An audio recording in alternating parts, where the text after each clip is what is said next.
what's something that you think that we'll never fully understand about you? Maybe like a kind of subconscious fear of being cursed. Really? What? Because I don't know, like we have there is kind of like a saying, like, or when something like bad is happening to you, like, so you could say like cursed you do, which means like someone's eyes touched you. Ooh, And like an evil eye. Yeah, and it could be just someone's energy is kind of bad, and they looked at you and they were jealous or something, or like, yeah, so it could happen like of this like kind of bad energy.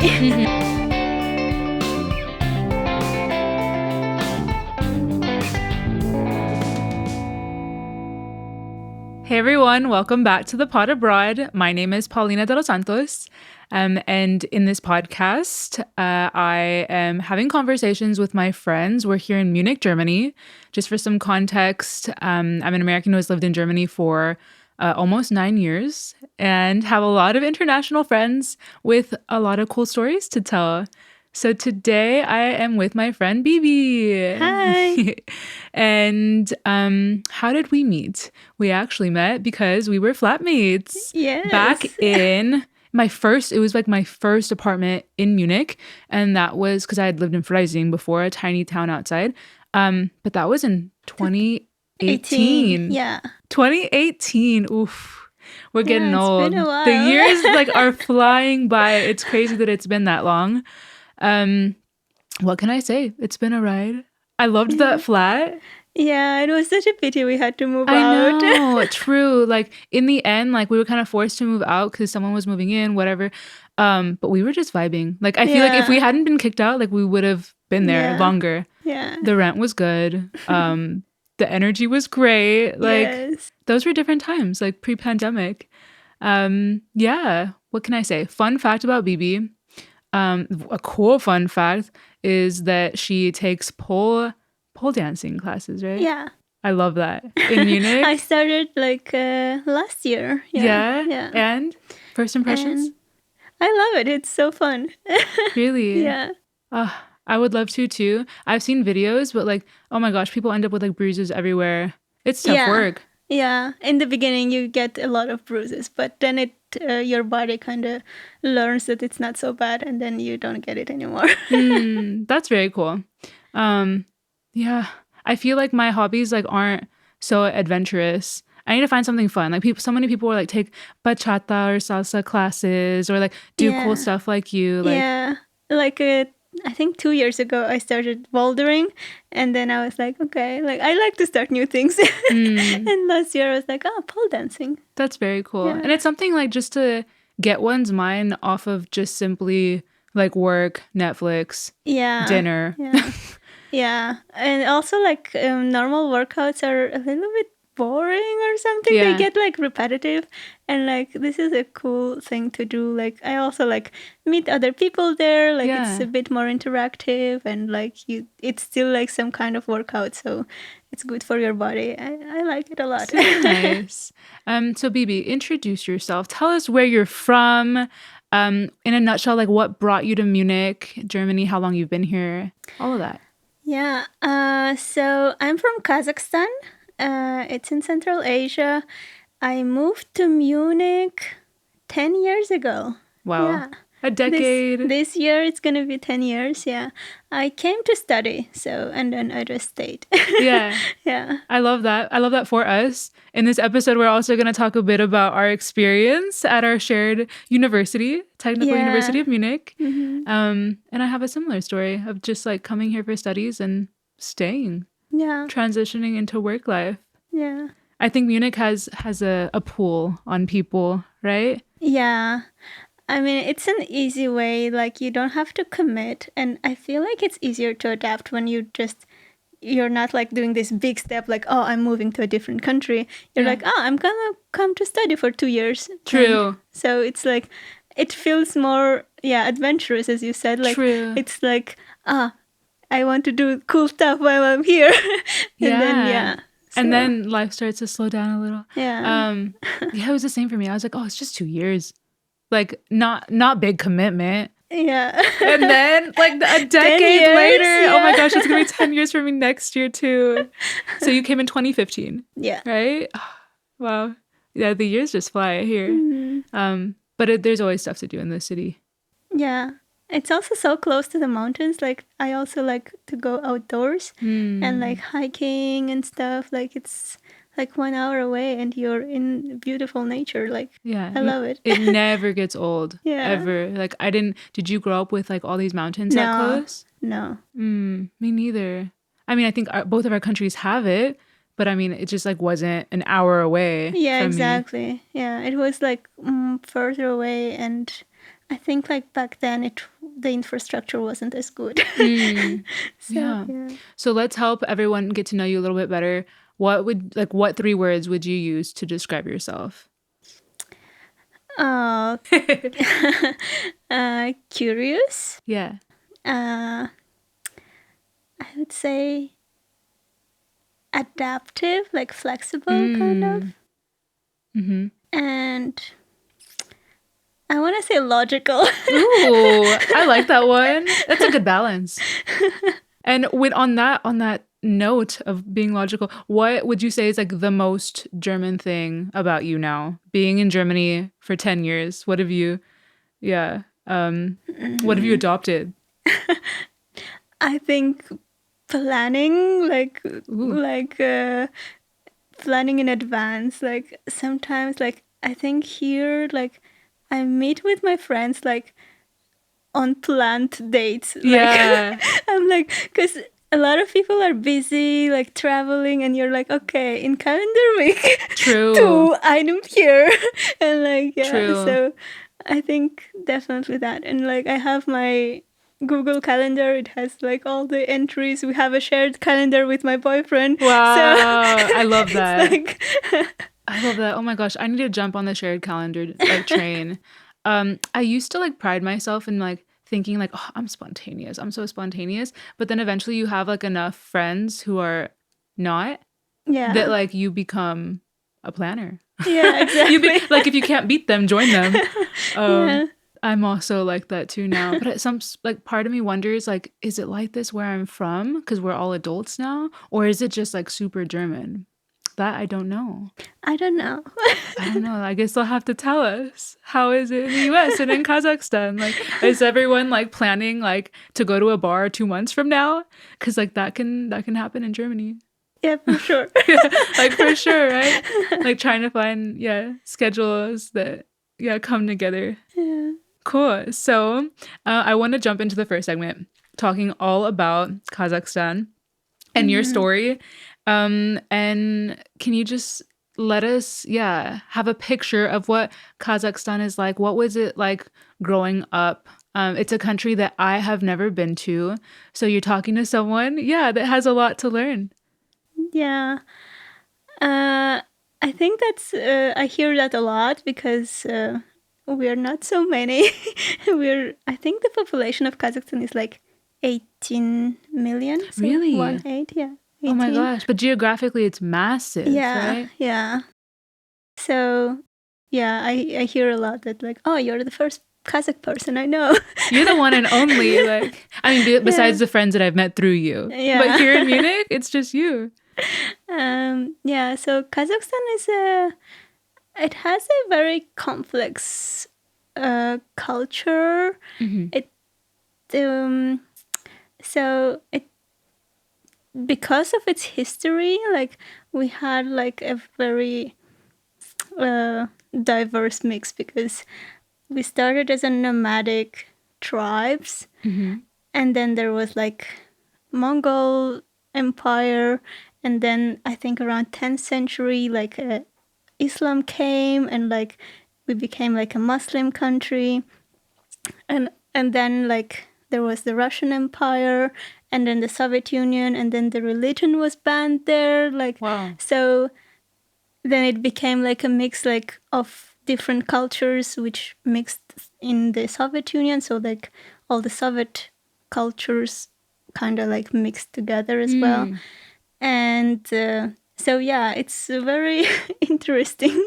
Mm. What would you say like was like the dominant culture then like for you growing up? Like was it a bit I of mean, a it's. blend of it all, or was it more leaning towards one part?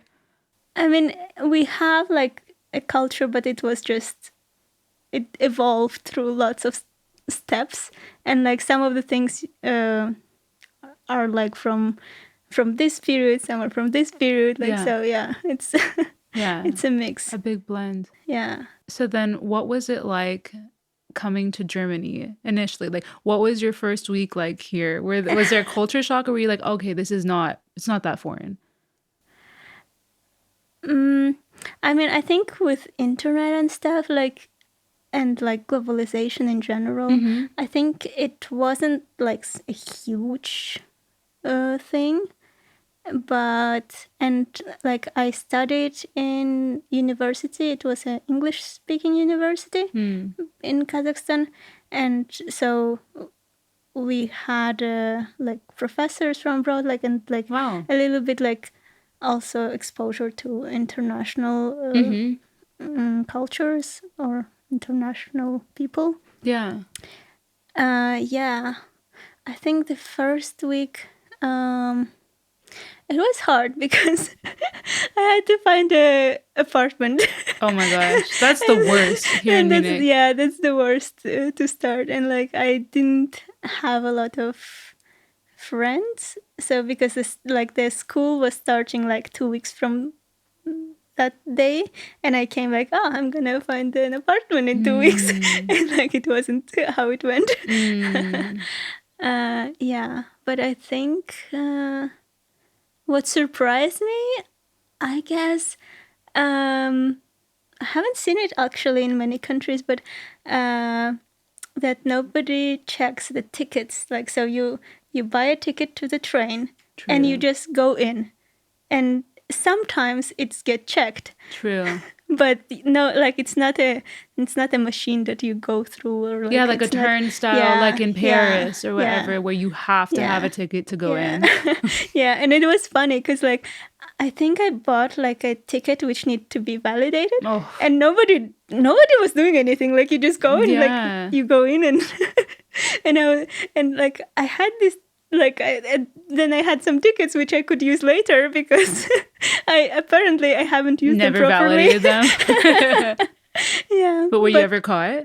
no, I like 2 weeks later. Yeah, 2 weeks later, I think my friend told me, like, a classmate, like, you need to Hey. validate this. And I was like, oh. Okay. So everything was new. Yeah. But like what is public transport like where you grew up? Do you also have like underground and buses, trams? In my home city, we have trams and buses. Buses are more popular. Mm-hmm. We also have like a kind of smaller buses. They look like a Sprinter or so. Like, Mm-hmm. yeah. But a lot of people prefer cars. Mm. And what is your hometown known for? Pavlodar. Yeah, what do people think of it? It's like an industrial town. We Mm-hmm. have like a couple of factories. Oh, I cannot tell you the names. But they're there. Yeah. And that's what people associate it with. Did you also study in the same city? Or was No, it I studied in Astana, which is the capital. Yeah. was it like kind of nerve-wracking to study in English at the time? Or like is it normal? Like No. was everyone like super confident at that point? Because this is already like undergrad, right? Like 18 years old. Yeah. Well, we had a foundation year where we studied only English and like math and physics. Mm-hmm. So it was like it was a good base for studying then. Mm-hmm. I want to go back, sorry, to cultural differences Yeah. and like life in Germany. So your boyfriend Christoph is Polish, Yeah. right? And you are Kazakh. Can I Yes. say, is someone from Kazakhstan Kazakh? Yes. Exactly. Okay, I want to be politically correct. And you all live in Germany. How is that dynamic? Like trying to navigate, like has there been any like challenges, or is it just like, is it good vibes, like having these blend, like the blend of three cultures? Yeah, like there is more, like 'cause we speak in English. True. Oh my So gosh. like it's Which is like it's number 4, yeah. like the mystery, like our country. Yeah, I think because in my hometown, also in Pavlodar, we have a lot of Russian population. So like I think like more than 40%. Like, so I know a little bit of like Slavic culture as well, and it's a little bit similar. I wouldn't say like it's very similar, but yeah, some things. And because we moved both to Germany, we also have like this shared experience of like being migrants, or Yeah. so that also brings us together. And but yeah, culturally, I don't think there is like a big like something that prevents us from just talking it out. Like Yeah. it's just You kind of meet halfway yeah. and just figure it out. I love that you say that you guys can connect on like both having shared experiences of, I guess, like knowing the struggles. Yeah. Like you all both know the immigration office, KVA. Yeah. I mean, more me than him because Poland is in True. Europe. So True. But yeah, it's yeah, there are some similarities. Yeah, that's really nice. But I wanted to say about Kazakh and Kazakhstan. Like, so in Kazakhstan there are, so we have ethnicities as well. So so Kazakh is like, we call someone who is Kazakh ethnically, and there are other ethnicities like Russian or Polish, like, but like in general, people who are from Kazakhstan, I think we call Kazakhstani, like. Yeah. And what ethnicity are you? I'm Kazakh. Like, yeah, I that's just gotta double check. Yeah. I think it's interesting because also, like, similarly in the States, like people from Hawaii, for example, are also ethnically Hawaiian. Yeah. But they're also like not like, yeah, by citizenship American. Yeah. But we don't have the same for Texas. Like Yeah. you're not ethnically Texan. Yeah. That's why I was just wanting to double check. Like, I don't know, maybe like your family comes from a blend of cultures. So like down the line, it's just been Kazakh. Yeah. Interesting. Yeah. And what about your friends? Like, would you say like a lot of the people you grew up with were also ethnically Kazakh, or a bit of a blend? Mostly Kazakh. But yeah, we had like some Russian guys and like I think Koreans. Like, yeah, there are a lot of. Did you say Koreans? Yeah. What? There are Koreans In like, Kazakhstan? Yeah, there are also Germans. Yeah, so. Very multiculti. Yeah. Multicultural. So I mentioned that your boyfriend is Polish, right? And you here in Munich have a ton of international friends. Yeah. That I'm aware of. And I wanted to ask, like, what's something that you think that we'll never fully understand about you? Like, That's is a there tough question. is there something that like we just maybe like won't get? Yeah, just because. Yeah, maybe it's something that you relate like to people like from where you're from. Yeah. Maybe like a kind of subconscious fear of being cursed. Really? What? Because I don't know, like we have there is kind of like a saying, like, or when something like bad is happening to you, like, so you could say like cursed you do, which means like someone's eyes touched you. Ooh, and like an evil eye. Yeah, and so sometimes like when it, like, they didn't mean it, like it could be just someone's energy is kind of bad, and they looked at you and they were jealous or something, or like, yeah, so it could happen like of this like kind of bad energy, Mm-hmm. which is again like this is like a very old, I think, cultural thing, because I think it's not religious. So like, Mm-hmm. and yeah, Do but you I think believe it's it? no, because I don't really believe in like superstitious stuff, Yeah.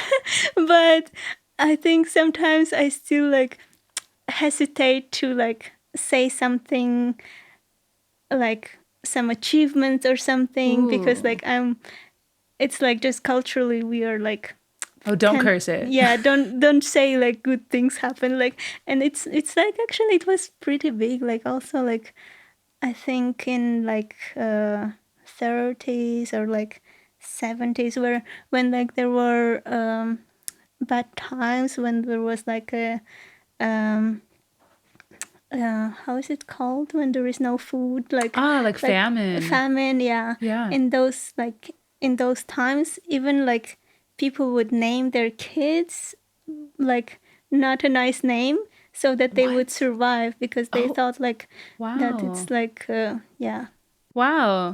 So it really like runs deep in the culture, Yeah, like to the extent that something yeah. like that would happen. Uh, Crazy. Do you know any friends with these no, bad names? no, like, but I know like kind of like my grandfather was like named not a nice name, and I like when you're a kid, like you're wondering like, oh, that's a nice name, like, and then Oh. you learn, But okay. his parents had like such good Good intentions. intentions, yeah, but now it's not anymore. Like I think for many years it's not. I see. Yes, so culture has evolved Yeah, since. Does your yeah, name mean anything? yeah, Bibi. yeah. Our like most of our names mean something. My name is Persian origins. So in Persian, Bibi means a princess or like a royal woman, Mm-hmm. and Gul means flower. Gul is in Kazakh as well, like, Oh, so that's it's like a beautiful. princess of flowers. Oh, that's so beautiful. I never knew that. Yeah. Learning something new. Want to jump into the second segment, which is all about studying here in Germany. Because you said you moved to Germany almost, or now, yeah, nearly 10 10 years years ago, ago, yeah. to study at the Technical University of Munich. How did that come about? So you did your undergrad, your bachelor's degree in Kazakhstan in Yeah. English. Yeah. How did the idea start? Then, like, what happened? What was your journey? Um, I mean, I wanted to study abroad like even before. Mm-hmm. Like I wanted to go for undergrad also abroad, but I'm kind of glad I didn't, Mm. because I was way too young. But yeah, so I wanted to go abroad, and I did like an semester abroad in US in my Mm. third year, like True, in Wisconsin, in right? Wisconsin. I Yeah, remember. That's really cool. yeah. Your brother studied there, right, or someone? No, but my dad used to live in Ah, Wisconsin for like yeah, many years. So yeah. I like I had even remember. toured like University of Wisconsin or Madison, like the Yeah, campus. Super yeah. beautiful with the He lake. was, yeah. And so, yeah, I wanted to get this experience of like, yeah, studying abroad. Like, I Mm-hmm. think, yeah. But then why Germany? Like when there's so many other cool countries in the EU. Yeah, so honestly, I mean, I was looking at like best universities, like the list, Yeah. like where should I go? And, but I think like I was a bit late when I started like applying. So, Mm-hmm. like, I think I wanted to try to apply to US as well, but the US had like end of application was like 15th of December or something, and I only like started looking into it like in the Christmas break. Yeah. And yeah, so then I started looking into like some other countries, universities, and like Tillmann is one of the best in Europe. Mm-hmm. And also, what was appealing that in Germany, it it was kind of for free. Like you had to pay. It was. Like back in the day. Yeah, like 100 euros or something for the semester ticket, and you get like a free transportation. So that was a big influence as well. Yeah. For me, that was like the reason why I wanted to come, because I had debt from my bachelor's program in the US, which is so normal. Yeah. And the fact that I could study tuition free, because it was just fees, like the 100 euro a semester or something. The fact that I could study tuition free, I was like, oh my gosh, sign me up. Like, I want to go. And then, of course, also like Technical University of Munich, TUM, they say, I don't know who they, like the media is always like comparing it to MIT in the US, and like the logo is like trying really hard. But there was a lot of good things to say about our university. So for me, like that, like the price, like the fact that like I didn't have to take out all these loans was like a huge point. On that note, have you heard like how much it costs now for international students? No, like that's a surprise to me. I did some research. And it's actually, so it's anywhere from 4,000 to 6,000 euro per semester. That's crazy. And it depends on your master's program, but they're even charging international students for their bachelor's. And I looked up your master's program. What was it in? Actually, I went on Computational science. Computational science. I went on LinkedIn and checked today. And for your master's program, for international students now, it's 6,000 euro per semester. Yeah. Like, crazy, right? That's crazy. Yeah. Would you have come if it was that price? Yeah.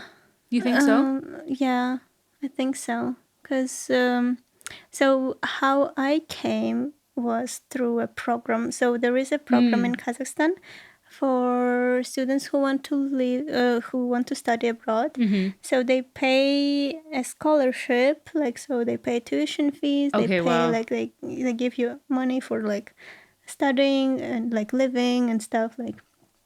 And the condition is you have to come back to Kazakhstan because they want to invest like in highly educated people, and you have to come back and work for like 5 years in Kazakhstan. You can choose where you work. It just has to be in Kazakhstan. And that's the same program that I came with. And then like, because my parents and like I couldn't afford it to come like to live here, because living here is expensive as well. And so for not going back and like staying here, I had to pay back. So like so it was kind of like a loan, and then I had to pay like 10% extra. Yeah. But if you had to pay the $6,000 per semester out of pocket, would you have chosen to still come here?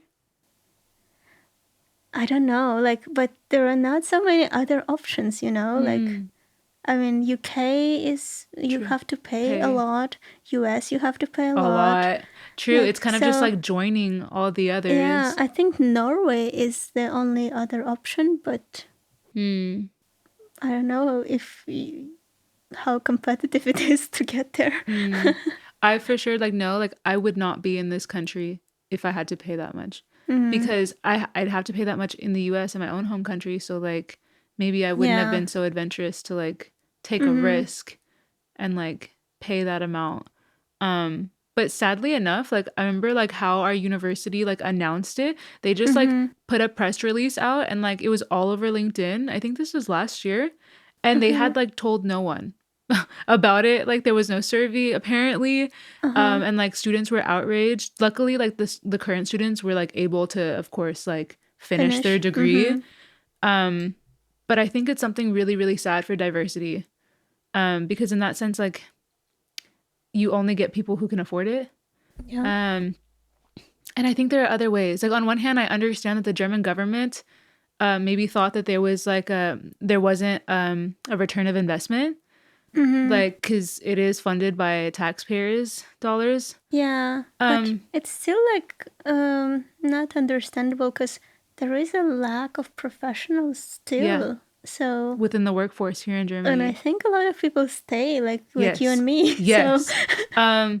they would have lost me. Like I would have never been here if it was like that to like 8 years ago when I started. And I just think like there could have been something halfway. Like maybe they could have offered like, oh, it's tuition free if you work in Germany for 3 years. Like that could have been something. Like if you work in Germany full time for 3 years, then it's tuition free. If you don't, then you have to pay. And even that like would have opened up, I think, the opportunity for diversity still.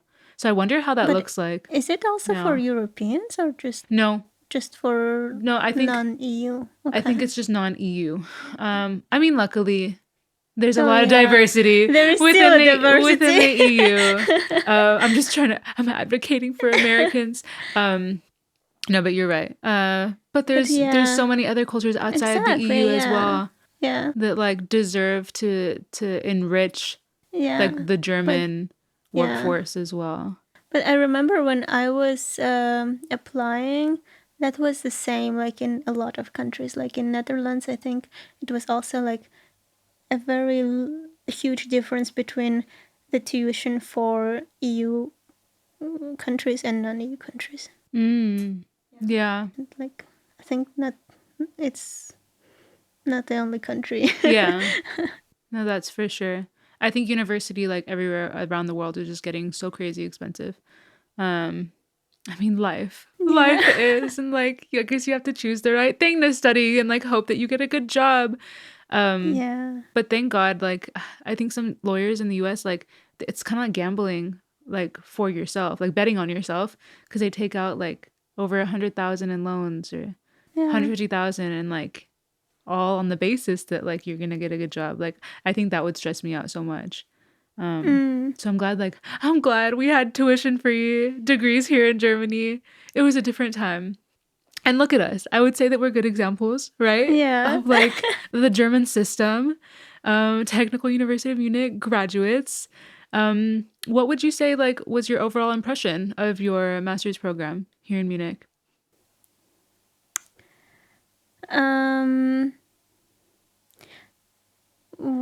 In what sense?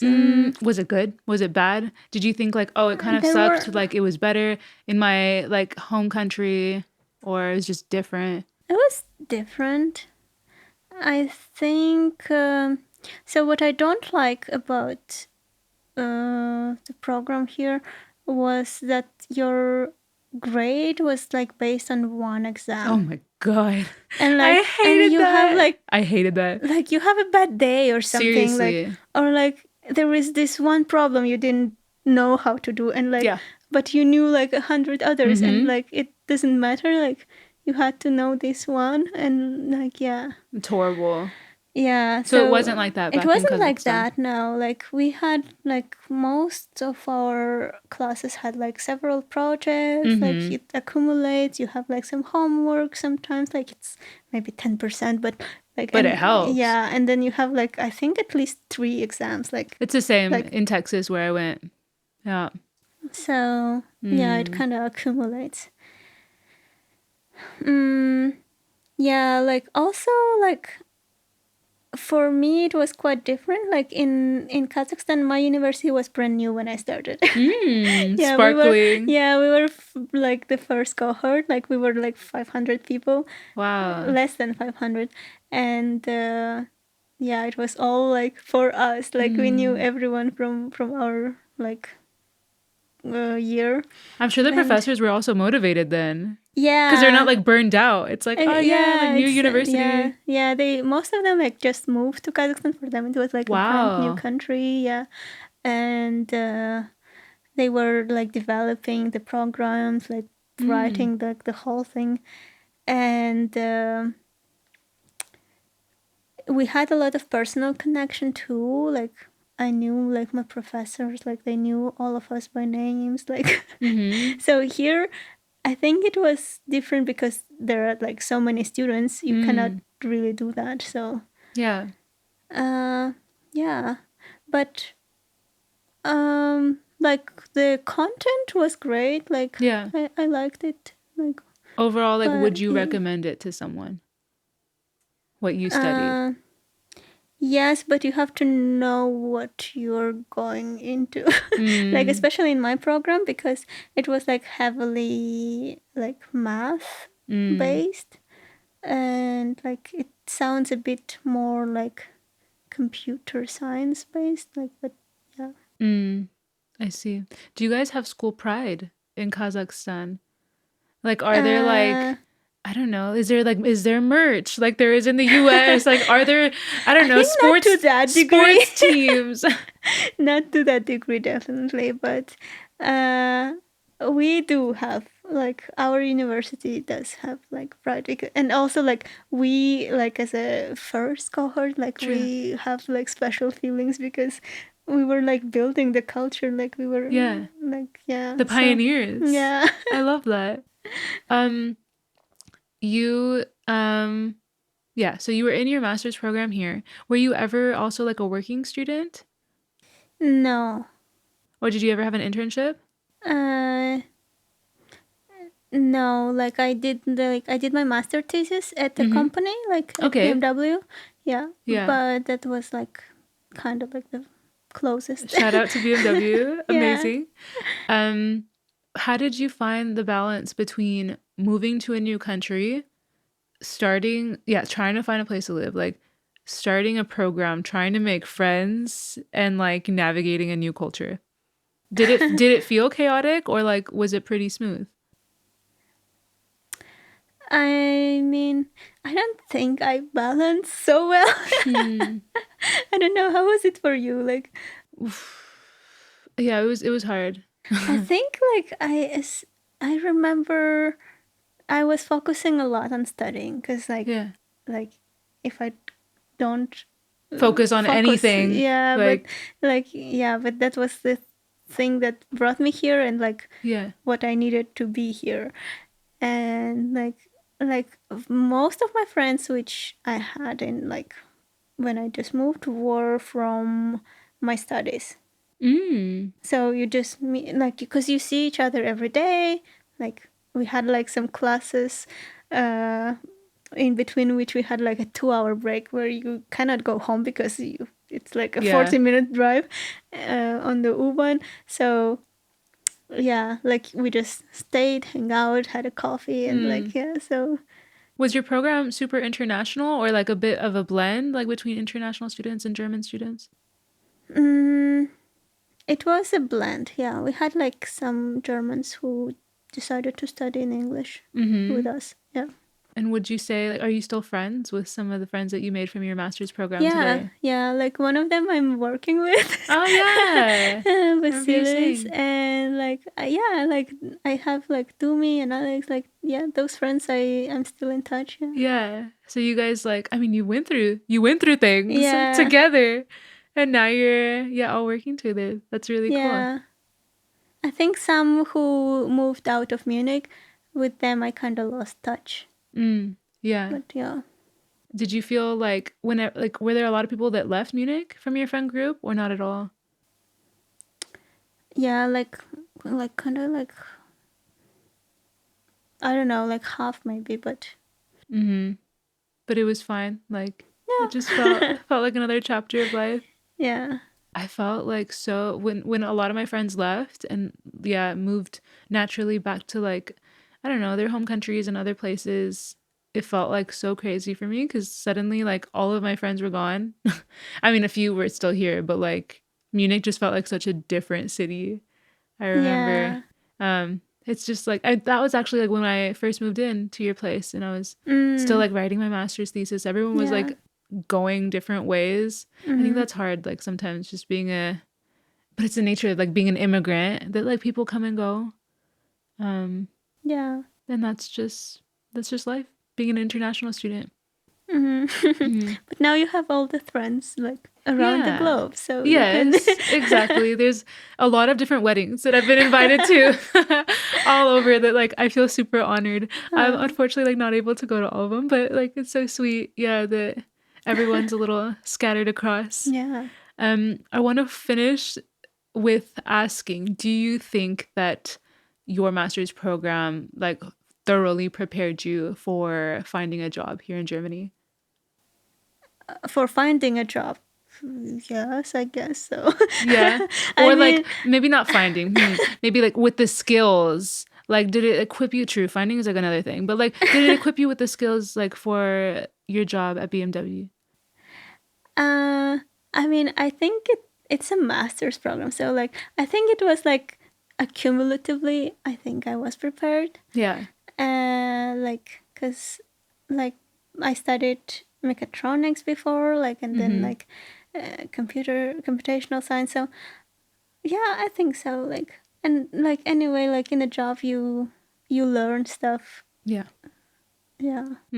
I hope you Think know that I like for years I was so proud and I told all my friends like, "Oh yeah, I know someone working in a autonomous vehicle programming. Like she's a yeah. smarty." I'd like just tell everyone.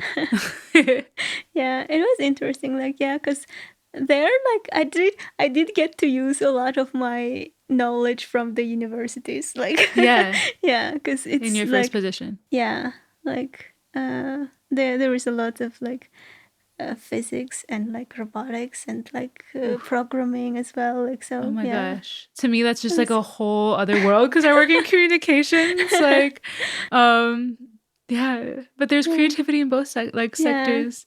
Depends on like how you frame it. yeah. Yeah.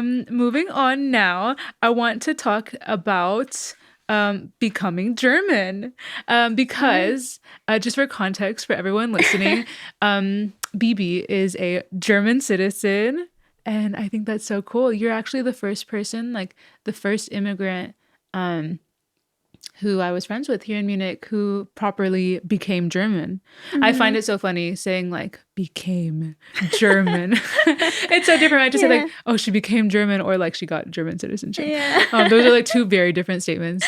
Yeah, I just wanted to start off with asking when you first came to Germany, was this the end goal or was this the dream? Yes and no, I guess. Mm-hmm. Because I came like for 2 years. Like it wasn't like, yeah. So like, but then like once I kind of started working, I think it became not a dream but a goal. Because like Mm. I already lived like 2 years and then it became 4 years and then I'm Mm. like, well, now I can like get a citizenship and then like I can, it gives freedom to move if I want, like I don't Mm. have to go through visas and stuff, like it's Yeah. just gives more opportunities, I guess. Mm. Versus like only having a Kazakh passport.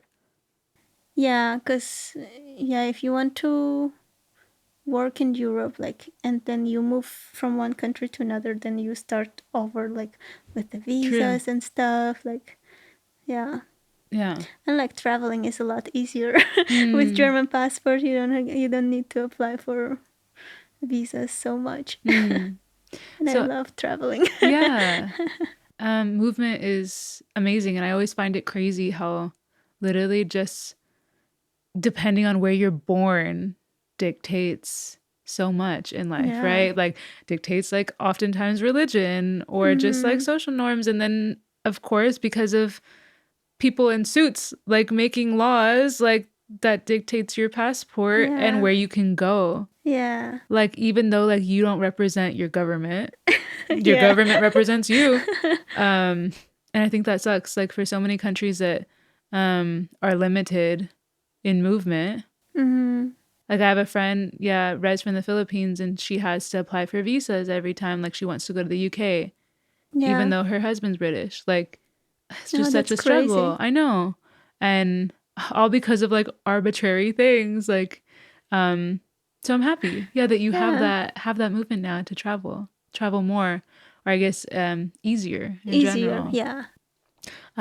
Part of getting German citizenship meant that you at the time because this was what 2 3 years ago now 2 years ago. Yeah. 2 years ago that meant that you had to revoke your Kazakh citizenship, Mm-hmm. right? Yeah. How did you feel about that? Uh, like I didn't think it was a big deal. Like, especially when I was thinking about it back, like in, I don't know, 2018 or 19. But I think after COVID, it a little bit scared me because that's when the world kind of closed borders. Yeah. And then you couldn't go anymore, like, even like, so you could go if you're a citizen, but if you're not a citizen, it was super hard to get a visa. Like, even like the visa-free countries had to get visas and like were not allowed to travel. But I think, traveling in general was really hard. So I think that was a bit scary because that meant like that I cannot go like whenever I want to visit my family. Like, I think that part scared me a bit, but the rest, like, I don't know, I didn't feel like I'm gonna lose my identity. I don't know. Like, I love that. I'm still like, you're still Kazakh. I'm literally born and raised Kazakh. Yeah, like that's not gonna change me. Like, it's a document. Like, I love that. You're like, just because I don't have this document doesn't change who I am. Yeah. Yeah. So then it wasn't as hard of a decision in the end. Yeah. But I think like once I got it, now I feel a bit like an imposter whenever I'm like crossing a border and I'm like, I don't even speak this language fluently. Oh my gosh, yes you do. But no, but I know what you mean. Not like natively. Yeah. How long did the process take you? Like from beginning to end? Like from when you first applied here in Munich? So I think the process starts when you start like collecting things. Yeah. Because like I think the biggest thing was like a German test. You need like the B1, after, right? No, because I wanted to apply after like 6 years of being here. Then I needed a B2. Like I think you need a B1 after 8 years. Back then I wasn't there enough years yet. So I had to do a B2. And for those watching, like, just know we're not immigration experts. Like, the requirements change all the time. Yeah, this is just became easier. Yeah, this is just our experience. Yeah, so I think, and then like once I had all my documents, I applied in April, and in November, end of November, I got my citizenship. So it was within the same year. Yeah. It was like 7 months. Oh my gosh, that's quick. With the new laws changing and like becoming more relaxed, I applied in July last year for my citizenship in 2024, and they told me that it is a 12 to 18 month wait. That's like their estimation right now. So times have changed. Yeah, like Munich's office is like super, super busy, I think. And not only that, I think like they don't want to like make the process quick. Like they don't want like immigration to be quick and easy. Like so they take like their sweet ass time going through everything. Yeah. So let's see. Hopefully like the politics like don't, I don't know, dramatically change soon and that like I can't get it. So yeah. In a nutshell, how would you say, like, was the process pretty straightforward? Did you get a lawyer? No, I didn't get a lawyer. No, no, it was pretty. I mean, the only thing was like, not clear. Was this regulation that after 6 years you can apply? Because in all the requirements it says like 8 years, and after 6 years, I think it says something like, if you are integrated, and like whatever that means. Whatever that means. Yeah. But I think it was pretty straightforward. Like after there was like a kind of like a survey you do, and then you get an appointment, and they tell you that you can apply. Like if you have a job, if you did like. Yeah, they look at some stuff. And if you can drink like 2 mas and like a few pretzels, integrated here in Munich. Drinking a liter of beer, very, very important. Yes. But very cool. now that the laws have changed, and currently this year, I mean, as in 2025, you can now have dual citizenship, which is like why I applied as well. What does that mean for you? Like, do you want to try to get your Kazakh citizenship back, or you just don't care No, for the bureaucracy? no, because so when you have like citizenship questions, it's like two countries. Yeah. So in back then, neither of the countries allowed dual citizenship. So Germany doesn't allow it and Kazakh doesn't allow it. So now Germany changed it, and now you can be a dual citizenship here. But in Kazakhstan, it's still illegal. Ooh. So even if I wanted to, it's still not possible. Okay. But when the new law came out, like, were you frustrated, or did you feel any certain kind of way? I mean, Thinking no, like, it doesn't apply to me anyway. okay, So yeah. yeah. So it But I wasn't think it makes sense. Like, why is it not allowed? yeah. No, seriously. Um, yeah. How was the Einbürgerungstest? Did you have to take one? Yeah. Like the citizenship test? What was that Yeah. like? It was quite easy. It's a Yeah. test, like ABCD test. Yeah. So I got like 100%. Ooh, I missed one. I was so mad.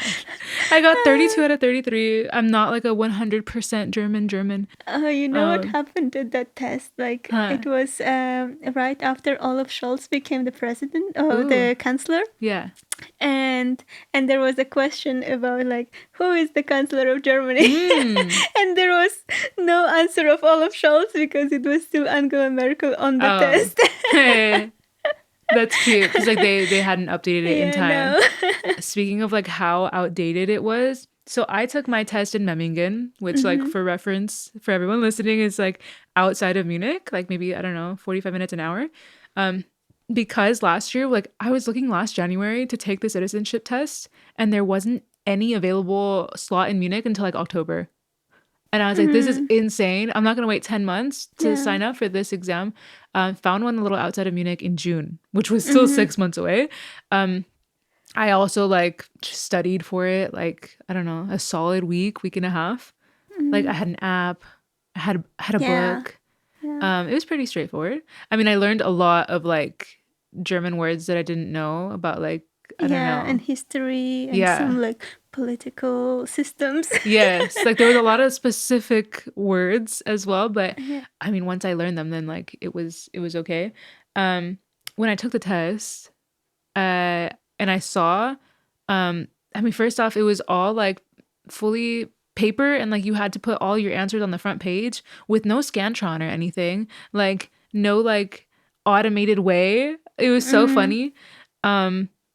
And then like the questions themselves, like literally had like shadows around them. And I could tell that they had been like cut up and scanned, like really, really old school. Like you could literally see like how they were like cut and scanned on every page.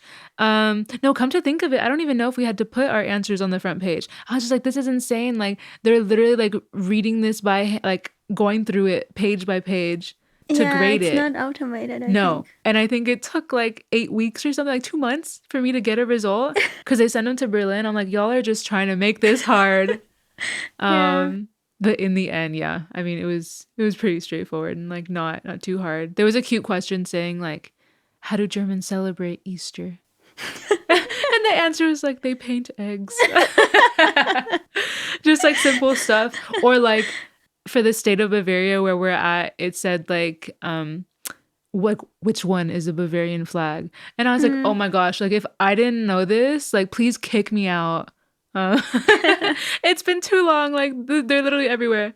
BMW, like the logo, like it's logo. Like the pride and joy of this town is like, you see it everywhere. Literally, like you cannot escape it. If someone gets that wrong, like they should just be like canceled.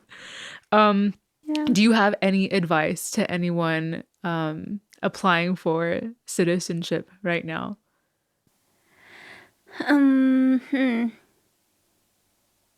I guess start early. Yeah. Because like I was waiting like for 6 years to pass, and then I was like, oh, now I need to start collecting documents. True. And then like it took another, like you said, like half a year to take the test, to take the other test, like, and you need to translate lots of documents, and like it takes time. So yeah, prepare, apply early. Yeah. One thing that I like heard from this like migrando, which is like an immigration lawyer, like, I mean, they're like a service that has many lawyers. They said like that you should apply even if you don't have the Einbürgerungstest and if you have everything else, because by the time that they're reviewing your application, it's like sometimes a year later, and you're gonna already have to give them new documents. It's not like, apparently, like your application won't be like null and void, canceled, if you don't have that the first time you apply. So yeah, I also heard that you should like keep updating some of the documents which expire. For example, like they ask for some salary slips, and you can just, if it's been like 3 months now, like you can send like the last 2 again with your application number, because they did ask me for that later. Like, so they look at your application, they see like some documents are outdated, and they reach out to you and say like, we need this and this and this again, and then you send it back. They always do, man. They always do. It's a long process, but for sure worth it. I want to finish this episode up with some little questions to spark curiosity. Would you rather eat German food forever or Kazakh food for the rest of your life? Kazakh food forever. Ooh, yeah? You're like, no question? No. You're like, there's not even like no competition. No. Why? Tell us a bit more about Kazakh food.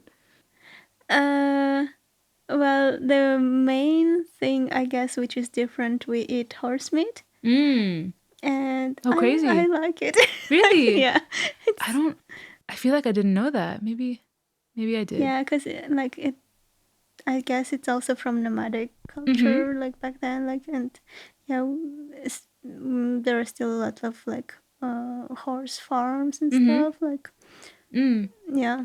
You're like, so yeah, for sure your people's food. Yeah. And like we have like nice dumplings and stuff, like I like it. Kazakh hospitality or German efficiency? Oh, like what am I choosing? In what sense? What am I choosing? Yeah, like, I don't know. Forever. You can only choose one. Kazakh hospitality. Oh. Would you say you guys are super warm? Yeah, that's like what Google told me. Definitely.